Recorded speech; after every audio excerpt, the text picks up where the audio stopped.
Welcome back to Selling This Porch with your host, Jason. What's up, man? You good? Oh, hey, bro, what's up? Just eating some breakfast. Oh, okay. What are you eating? Some wheat toast. Okay, cool deal, cool deal. Drink some coffee. I think the listeners of the show might prefer wheat toast as well. Y'all let us know in the comments, and yeah, man. Well, let's get this thing started. Oh, we're recording. Bro, I'm Yeah, so yeah, yeah, sorry. yeah, yeah. Sorry, I Let, didn't, I let, didn't let, warn you. let I, me get another bite here. I really got to start warning you about those starts of the show. So, speaking of which, how do you like my hat? You think it looks cool? Pride comes before the fall. Yeah, it's So all right. that's the new hat I got from TrueStrengthApparel.com. Y'all can head over there, check out all this stuff. I'm a fan of black and gray, so I went with this hat, but he's got a bunch of other stuff over there. So True Strength Apparel, sponsor for the podcast. Shout out to Aaron Simpkins and all he does for the show. So there's kind of a lot of news this week, and then some unfortunate news as well. So let's start off with some of the better stuff in a way, and then we'll just kind of leave the latter part of the news segment for kind of the bad piece. But so Super Bowl, I didn't watch the Super Bowl, and I, always you know, you didn't really miss anything okay, because I know you would have pulled for anybody other than Tom Brady. So pretty much. yeah. So anyway, so what did you think of the Super Bowls? I didn't watch it, so I didn't see the Super Bowls. I saw a couple of like post Super Bowl commercials. What were your thoughts on those? Were they good this year? Well, yeah, there were definitely some standouts. I feel like that. You know, there have definitely been some years where there were, on the whole, there were more, and they all kind of brought their A game.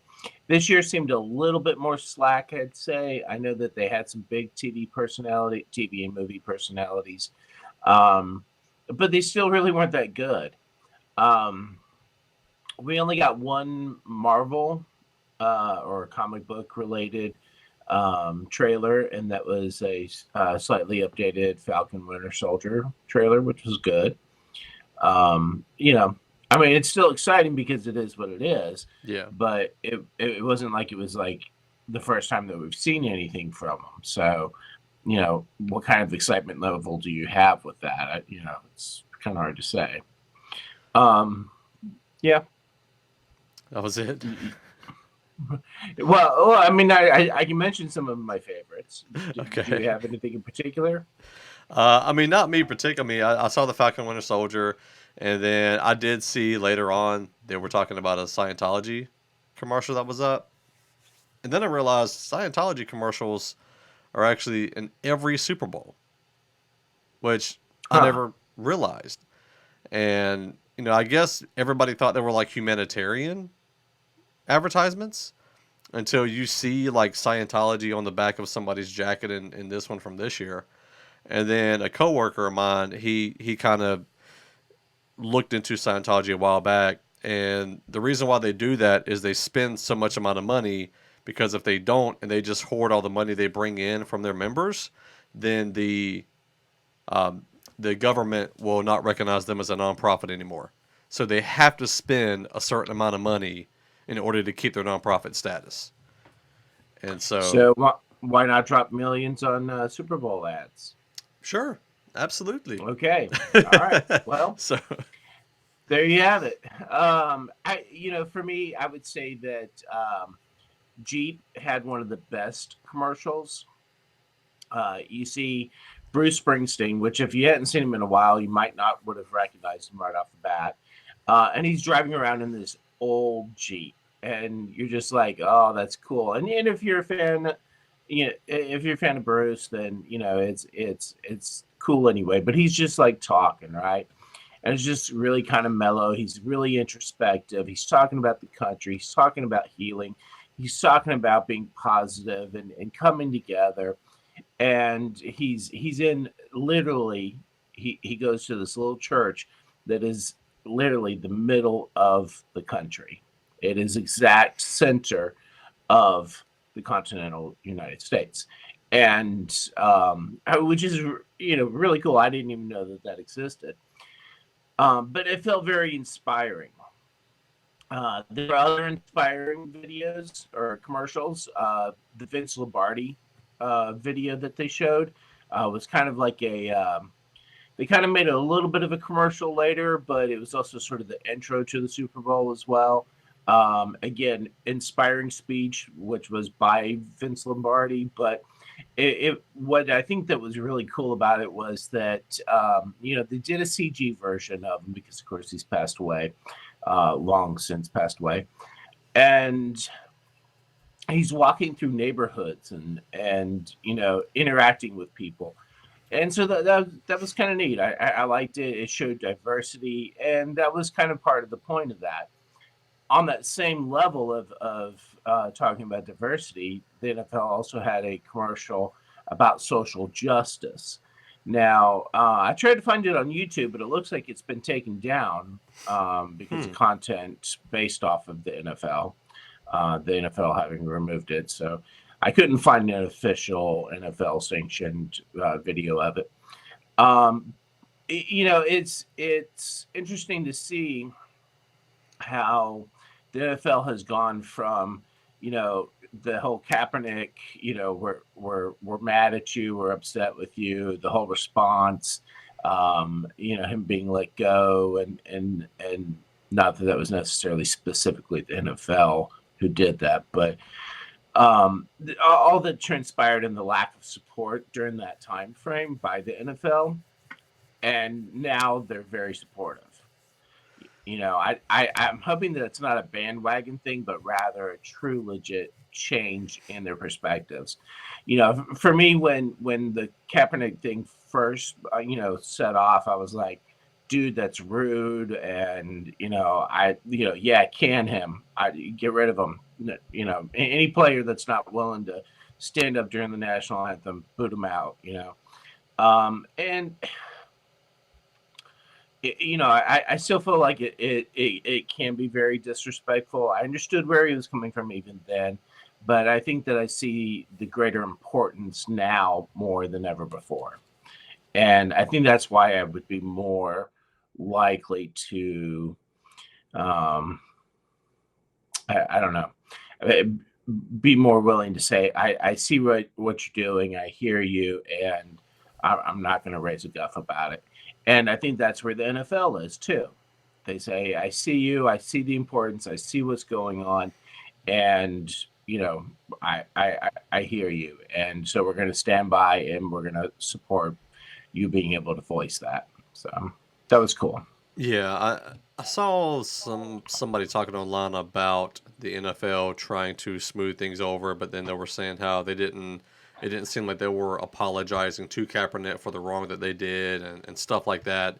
And I haven't followed this story in a long time. Like I just kind of I don't follow that stuff, and I haven't watched NFL in 2 years now, so I'm just not a part of. I just haven't been a part of that storytelling or whatever the narrative.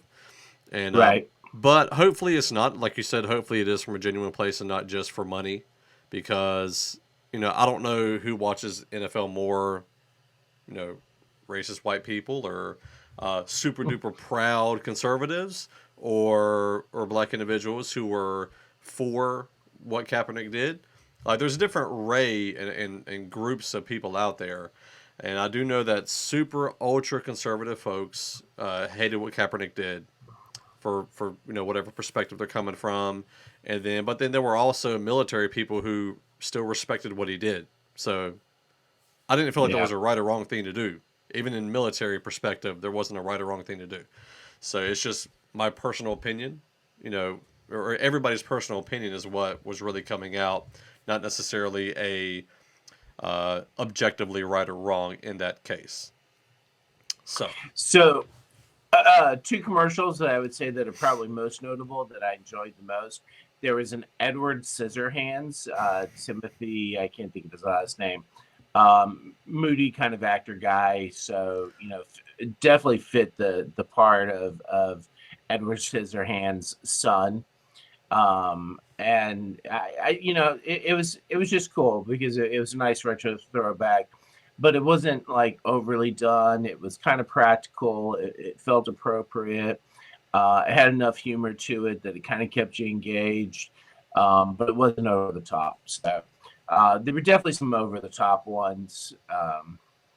The one with Will Ferrell, no, Will, I don't know. Anyway, the guy from Anchorman. Yeah, Will Ferrell from Yeah, Will Holmes and Ferrell. Watson. Yeah, yeah. I try to forget about that movie, but anyway, that one was lame. I get the idea of it and everything, but I don't know. I guess maybe I just don't like its humor. But probably to me the funniest one, the one that I laughed at the hardest, continued to laugh at, and quote, is Paramount's Plus um, advertisement with they have an array of different folks from different shows, but Oh yeah, I yeah, I can't remember I that. can't think of the actress's name, but Michael Burnham from Star Trek Discovery, and they're climbing this mountain. It's the Paramount Mountain, and they've got this icy bridge overpass. And she goes to step toward it, and it starts to crack. And she turns around, she says to the whole group, and it's a whole cast of different people from different shows. And she says, we're going to be too heavy. We're not going to be able to cross this. There's a big crack in the ice. And then you see Beavis and Butthead. She said, crack. And I couldn't help myself. The look that Michael Burnham gives is just, they reminded me of my daughter. Right, right. Every once in a while I get in that 12-year-old stupid boy kind of thing, and and she looks at me with that same look. So I absolutely loved it. That was probably my favorite of all. Yeah, I remember seeing that was hilarious. So yeah, I was kind of sad we didn't get more trailers from anything, updated trailers. I mean, I knew they wouldn't give us Yeah. a. I mean, they can't show us any more Black Widow. They've been trailering that forever, Yeah. without giving away important story plots. And then I was kind of hoping for a lot more new Justice League stuff, but the actual trailer for that's dropping tomorrow, which we actually did get a look at the new Dark Side. They did give us a small snippet, I think yesterday. And so with some stuff with a more 4K looking Dark Side and some more action sets, action pieces, the Steppenwolf, the new Steppenwolf look, the Dark Side logo there, a whole lot of decent action pieces in this little snippet that they did give us. So I'm excited to see what they show us tomorrow, on the 14th of Valentine's Day. So Yeah, that little bit of clip of Dark Side has been out for a minute, but I think that when you're talking about trying to give us anything new, um, it's going to be difficult. I mean, I know that there's a lot of new material and everything, yeah, um, but what they've already kind of shared with us, I feel like is the max that they can do. They've given us a glimpse into some scenes that didn't exist prior to the Snyder cuts. So things that we just didn't really exist. And so we've got that glimpse, but we already know what the movie's about. yeah, There's not a whole lot of change there except for the dark side aspect of things. So I don't know how much more that they're really going to be able to give us. I think that introducing Darkseid was definitely integral because frankly Steppenwolf is not. I don't know. yeah, I yeah. mean he's Steppenwolf. Who's Steppenwolf? You know what I'm saying? So whatever. Yeah, man. So just kind of staying on that train of thought, the original version we got was done by Josh Whedon. He's the one that or Joss Whedon. He's the one that came in, took over the shooting whenever Zack Snyder left that project. Well, apparently Ray Fisher came out, I don't know, a year or so ago and was talking about the how he didn't mesh well with him. There was issues in their recording process, and I mean, you got somebody coming in mid film or however far along. Joss is trying to hurry up, meet deadlines. So I get the little bit of tension and stress that he has, put on his shoulders for such a big, ginormous movie.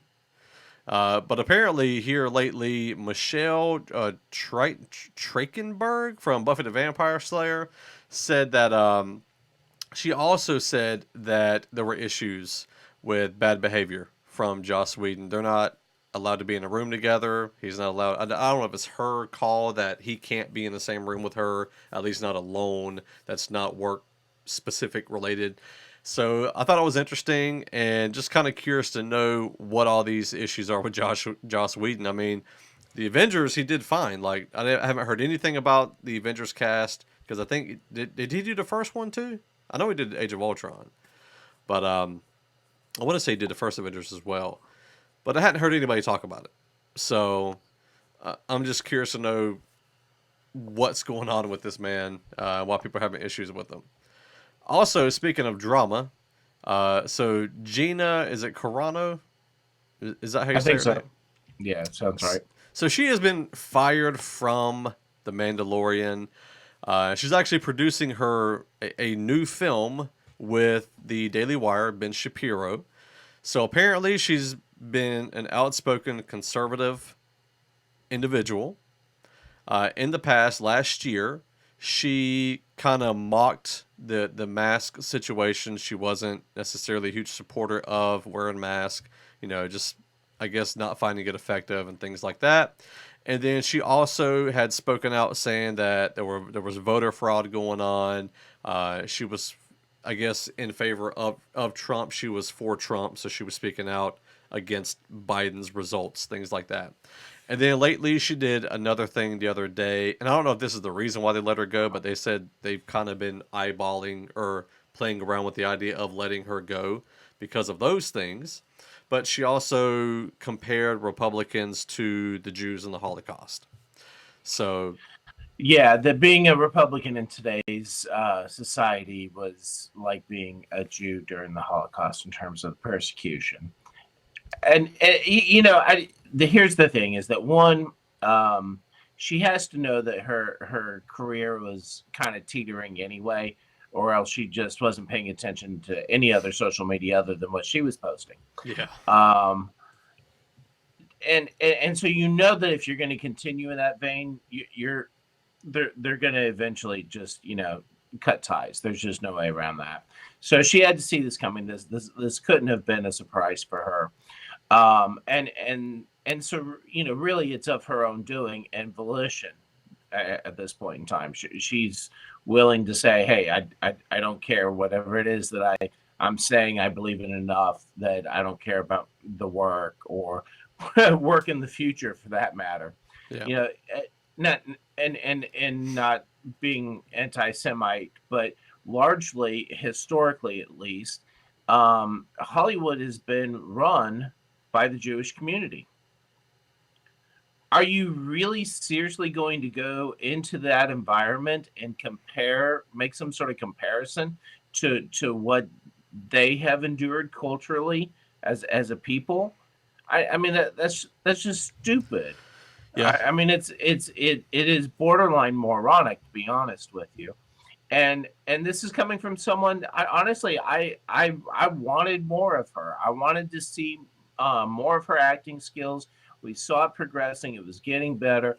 I was anxious to see a show with her being as the lead in the feature. And so there was so much hope there. It was just kind of like, if you could just shut up and keep your opinions to yourself, then you'll be okay. But now I will say this at the same time, though, I don't agree with Chris Evans a lot of the times, and he posts a lot of offensive stuff, in my opinion. It's offensive. It is personally offensive. And that was what was quoted, was that, she had been saying offensive things or insensitive things. And it's like, okay, well, so if you're going to fire her for saying something insensitive, then you got to fire everybody. Yeah. Yeah. There is literally not going to be a TV show or a movie produced except for This Is Us. well, maybe This Is Us. This Is Us without any of the homosexual stuff. I don't know. How do you do anything without offending somebody somewhere down the line? You know what Yeah. I'm saying? I So mean, it, oh, go ahead. at least if you're going to fire her for being stupid, say that. Hey, this was really moronic, and this is something that we can't support. Just saying that she said insensitive things, no, I can't go with that. You got to apply that to everybody then. Yeah, and that's always my biggest thing. Is at least be consistent with the way you make calls. Obviously, she's Republican, right leaning instead of left leaning. There was an issue a while back. Pedro Pascal, the guy that plays Mandalorian, I can't remember his name. Mandalorian. I was thinking of the character's actual name. Oh, Dinjarin. Dinjar, yeah. So in his Twitter profile, he's got he, his, like identifying his gender. And she was saying, I'm not going to identify my gender. Like, just because y'all are telling me I have to do that. So she's already got an issue. She's been called what is it? A turf, a transphobic, like extreme modern feminist or something like that. The idea that there are feminists who are against transgenderism because obviously if a man's becoming a woman, he's got to do certain things for that to happen. And feminists are more like, no, we're equal. Like there is no stereotypical traits that men and women have, XYZ. Anyway, so people were calling her a turf, which is a new thing that I heard. And so anyway, so her being right wing, I'm definitely not surprised that Ben Shapiro came and signed her up. And apparently Daily Wire is going to be doing like TV shows, comedy things, all sorts of stuff. And I got a feeling that somebody's eventually going to create a conservative network, aside from Fox News network, that allows for conservative people to speak their minds. It's like this goes back to Tim Allen, Last Man Standing, whenever he was on Jimmy Kimmel, and he was spotted. Tim Allen was spotted at a Trump rally, and you could tell Tim Allen was trying to not talk about it. Jimmy Kimmel brought it up, and as soon as he was like, "Yeah, yeah," I mean, I was there. He was like, I didn't make it huge publicly known because Hollywood is very anti-right leaning, and Tim Allen is. And the thing is, Tim Allen did a good job on Last Man Standing on representing both sides. Like Yeah. he still, he had a son-in-law and a daughter who were very left leaning, and he didn't make them seem like idiots or morons the whole time. I mean, obviously he would say things, but at the end of the show, he would share kind of an idea that, hey, I understand where they're coming from. We can't necessarily just kick them out, yada yada yada. Right. Honestly, I've always taken the view of the show as being everybody's an idiot or moron except for him, and and then he comes to a point where he says, "Oh, okay, I can live with you, and we can come together and we can work things out." And you're right, and at least there was always that. And, even his wife was a Hillary supporter. Mm-hmm. And so you mean in real there life or on was the show? on the show. Okay. Yeah, I don't know anything about his real life. Okay. So at least in the show, and how much of it is the writers, but he still had to go along with it just the same. Yeah. It's still sort of essentially his show. He could have put his foot down and walked away. Yeah. So he still rolled with those punches and felt like that it was a good balance, and I'm sure he had a great deal of contribution to all of that. Yeah. And you're right. I think that's a great example of being able to be conservative, being able to have a Republican in the industry and still do what they do. We've talked about Chris. Chris Pratt. Pratt. Thank you, Yeah. Pratt. He does a great job. Yeah, again, another one of those actors that is definitely a Republican, definitely conservative, but does a good job of balancing, not being rude, not being overbearing. And Gina, I think she could have taken some notes from these two guys. Yeah. Not to, I mean, it's I'm sorry that they're guys, but whatever. Um, but the way that they've handled things has been, I think a testament to their character as people. So Yeah. anyway, Yeah, man. Well, let's move on so just don't become a political show. yeah, I hate yeah. Sorry politics and about diving that. into it. No, that's all good, man. We gotta touch on it when it comes up. So that doesn't sound right. So let's move on. So Last of Us is a video game that came out several years ago, and I played it last year. I think whenever Corona hit, and there were stay-at-home orders, all that kind of stuff. I ended up buying a PS4 and some games for it. And this is one of the games that I ended up buying because it had high reviews, high ratings, and it was a really great game. It was fun. Uh, I don't know, just a really good story. And now they actually have a sequel to that game, but they're doing a HBO series, which is featuring Gina Carano, her ex co-cast member Pedro Pascal, and also Bella Ramsey from Game of Thrones. She played, I guess, the youngest daughter from the Stark family, and so Pedro will be playing Joel. And looking at it, I'm not entirely sure. I don't know. I mean, I guess if he grows his beard out, he could pull it off. What do you think? Yeah, I'm sure a full beard, and it's Hollywood, so who knows? Yeah, Or, yeah, well, I mean, it's HBO Hollywood, but yeah. And then we got Bella Ramsey as Ellie. I feel like she could pull it off again. Obviously they're not going to look identical to those individuals, but close enough is their goal. Close enough. that And that that's not a great picture of her, by the way. yeah, I don't know. This is the comparison. I just pulled it off of Google. I'm sorry, y'all. Sure, no, I get it. But we also and speaking of Mandalorian, this is a lot of roll-ins today. Uh, we have Mark Ruffalo possibly joining the MCU. I mean, not the MCU. Mandalorian, the Mandalorian Wow, universe. joining the So MCU. so Vincent Schilling on Twitter, he had a post about the Golden Globes. He said, "This is the way. Congrats, Baby Yoda, The Mandalorian, at Mark Ruffalo get Golden Globe nominations." And then Mark Ruffalo said, "I guess I'm a Mandalorian now." And then he tagged Pedro Pascal, hashtag This is the way. And then Pedro, he responded with his tweet, "Don't tease me, hashtag be my Mando bro, Mark Ruffalo." And you can actually see that him in his title there. So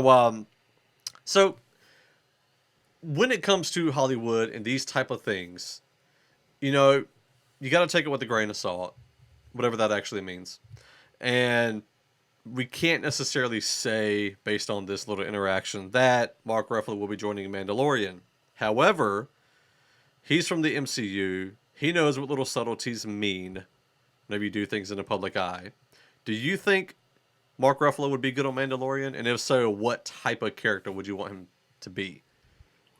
Well, I think what's probably going to end up happening is, and we've already sort of seen it, is that we're going to have actors that are going to slip in and play small parts here and there. Hmm. So even if he's just an extra Mandalorian, Yeah. we're not going to recognize that. Oh, that's Mark. It's just going to be. Wait a minute. Mark was supposed to be in this episode, but who was he? And then we're going to research him and find out that he was Mandalorian number 223 in the background. Whatever. Um, we've had it in other Star Wars movies as well. Actors that have played stormtroopers, and you're like, oh, what? I didn't know that. Yeah. So Yeah. Yeah, I'm interested to see what he does. I am a little bit excited to see if he does join it. As a like a regular character, not as a hidden, cameo behind the I scenes. I think he's too iconic in the Disney verse that he I don't think he can do that. You think so? Yeah, that makes Yeah. sense. I mean, he is going to be on She-Hulk, the series, so we can look out for him there at least. And last bit of news that I had for regular news is, and I did a short video on this yesterday. Ravi Zacharias, there were rumors that came out, accusations whenever he passed away, shortly after he passed away in May of 2020, that of sexual misconduct. There was a thorough investigation done, and the results are in, and they are unfortunately true. So a lot of things that he did, he used, organizational money to pay for young women. He would pay their bills and finances, and he even sent one to culinary school to continue being a masseuse for him. And all of these are like masseuse related things. So he had a bad back, achy joint, stuff like that. And so So he sent her to culinary school. she wanted to go to culinary school, and he agreed to pay her way. And he agreed to pay away for several people and things like that. Okay, He did have because that has nothing to do with being a masseuse. it They doesn't make it doesn't mousse, it doesn't. So and sometimes you massage bread, or yeah, maybe some sort of seasoning into a meat or something. yeah. The unfortunate thing though is that they are true, and so a lot of people are trying to figure out, like, what do we do with this as the church? What do we learn from it? And I said real quick yesterday, and you can share any thoughts you may have, Sean. Is I did say that we have to walk in godliness if we are in the public. If we're in the private eye, we still need to walk in godliness. Every Christian should walk in godliness. Those in the public eye, putting out teaching stuff. I mean, he was a well-known apologist, one of the forefront people in apologetics around the world. Like, this just wasn't America. Around the world, he was well known. These things come out, and obviously atheists are going to debunk everything he said just based on his character. I've already seen people questioning the things that he taught as like, these can't be true because he did this. And this is just a couple days after. So, Well, we had an episode where we were talking about people that are in ministry, and when there is something that comes out that they've done that's by world standards is epically wrong, and do we throw out all of the positive things? Do we throw out all the teachings that were perhaps accurate or meaningful? Do we erase everything that he did that was in line with God's will just because certain areas of his life wasn't? And I don't mean to downplay what he did as if it were acceptable or correct or whatever, but rather to be able to say that we all fall short of the glory, and some people just fall. Unfortunately, these people that have a lot more money have a lot more pressure. They do things that are more extreme than a lot of the average people. Um, eh, you know, I think that it's harder now because we're looking for inspiration and positivity, and we're looking for heroes. Even though we have heroes around us all the time. Um, but there's a quote from Matthew Henry that I'd like to share that I think is probably the epitome of the characteristic that not only should we desire to have within leadership roles, but definitely within our own selves. And this was something that I picked up from Dr. David Jeremiah's Turning Point devotional. So, for whatever that's worth to you. Though the gracious soul still desires more of God, it never desires more than God. And that selfishness, that desire to fill our lives with something other than God. Whether it's money, whether for me it's usually photography or food. Anything that gets in the way of placing God first and foremost. But in realizing that we all do that, and his just looked like this, yeah. So Yeah. It's unfortunate. So yeah, those are our thoughts. Music news. There's not a whole lot that we have on board for this week. no, it's two items.